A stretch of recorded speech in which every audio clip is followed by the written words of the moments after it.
सम्मानित सदस्यों को अपने जो है कर्म क्षेत्र में उसके लिए प्रोत्साहित करने की आवश्यकता है। श्री के विश्वेश्वर रेड्डी। धन्यवाद स्पीकर महोदय। मेरा प्रश्न बायोगैस प्लांट के ऊपर है।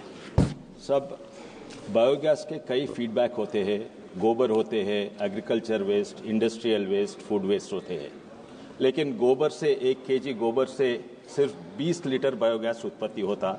1 केजी एग्रीकल्चर वेस्ट से 200 लीटर उत्पत्ति होता बायोगैस। लेकिन ये समस्या है, एग्रीकल्चर वेस्ट सीजनली वेरी होता है, तो मल्टी फीड स्टॉक बायोगैस हर प्लांट में लगा है तो हर गांव को, हर घर को एलपीजी के वजह से बायोगैस चलता है और इतना बायोगैस उत्पत्ति होता। कैलोरिक वैल्यू है गांव का एग्रीकल्चर आउटपुट। अगर सीएनजी ट्रैक्टर है, सीएनजी व्हीकल है, सब व्हीकल्स उसके ऊपर ही चल सकता है। लेकिन अपने देश में अब तक multi feed stock biogas plant नहीं है।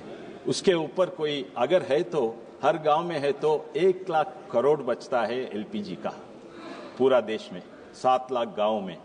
तो multi feed stock biogas plant के ऊपर कुछ रिसर्च चल रहा है, उसका प्रमोशन के लिए कुछ कर रहे हैं मिनिस्टर। ये है मेरा प्रश्न।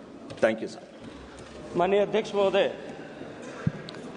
मैं माननीय सदस्य के सुझाव के लिए माननीय सदस्य का अभिनंदन करते हुए उनके संज्ञान में लाने के लिए निवेदन करना चाहता हूं। देश में गोबर गैस को डिसेंट्रलाइज करने के लिए बहुत सारे प्रयास किए गए। देश भर में अनेक वर्षों से, पिछले 40-45 साल से किसान के घर में या क्या जो है गोबर गैस प्लांट लगे, इसकी योजना को विभिन्न स्तरों पर राज्यों के सहयोग से लाया गया। माननीय गिरिराज सिंह जी यहाँ बैठे हैं, वो इसके बड़े जो है वो कॉर्नाइजर भी रहे हैं और बड़े समर्थक भी रहे हैं। उन्होंने अनेक जगहों पर इसके बारे में चर्चा की है। माननीय नरेंद्र मोदी जी के नेतृत्व में सरकार बनने के बाद में डिसेंट्रलाइज्ड गोबर गैस प्लांट बने, उस पर भी प्रभावशाली तरीके से काम हुआ। लेकिन उसके साथ साथ में sanitation and water resources ministry के तत्वावधान में, जिसमें काम करने का सौभाग्य मुझे सम्माननीय प्रधानमंत्री जी ने दिया था,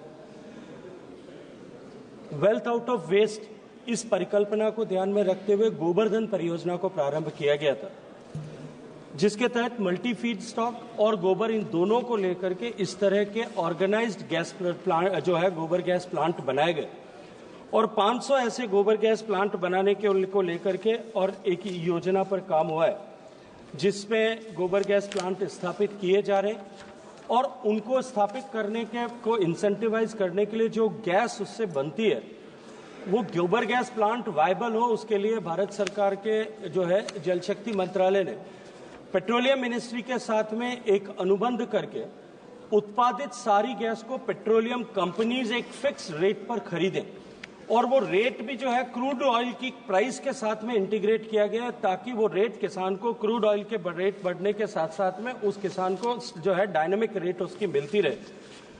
उसके साथ साथ में क्योंकि उसमें जो स्लरी बचती है, उस स्लरी को ये ऑब्जर्व किया गया था कि उसका किसान को देने में क्या कहीं इंसेंटिव किसान के पास में नहीं है। उसको प्रमोट करने के लिए भी माननीय प्रधानमंत्री जी एक योजना उसको लेकर के भी बनाई गई है, जिसमें एक एमडीए जो है किसानों को जैविक खाद अपनाने के लिए एमडीए प्रोत्साहन राशि के रूप में 1500 रुपये पर मीट्रिक टन का दिया जाता है। और उसके बाद में जिस तरह का जो है रिस्पांस इसका आया है, आने वाले समय में मैं ये मानता हूं कि एक बार इस योजना के सफल होने के बाद में जब ये और धरातल पर मल्टीप्लाई होगी, तब निश्चित रूप से इस गोबर गैस को हम गोबर को और एग्रीकल्चर रेजिडुअल वेस्ट को हम किस तरह से और अधिक उत्पादक बना सकते हैं और किसान की जो है लागत को कम कर सकते हैं। इस दिशा में एक बहुत बड़ी सफलता उसके माध्यम से अर्जित होगी। Question number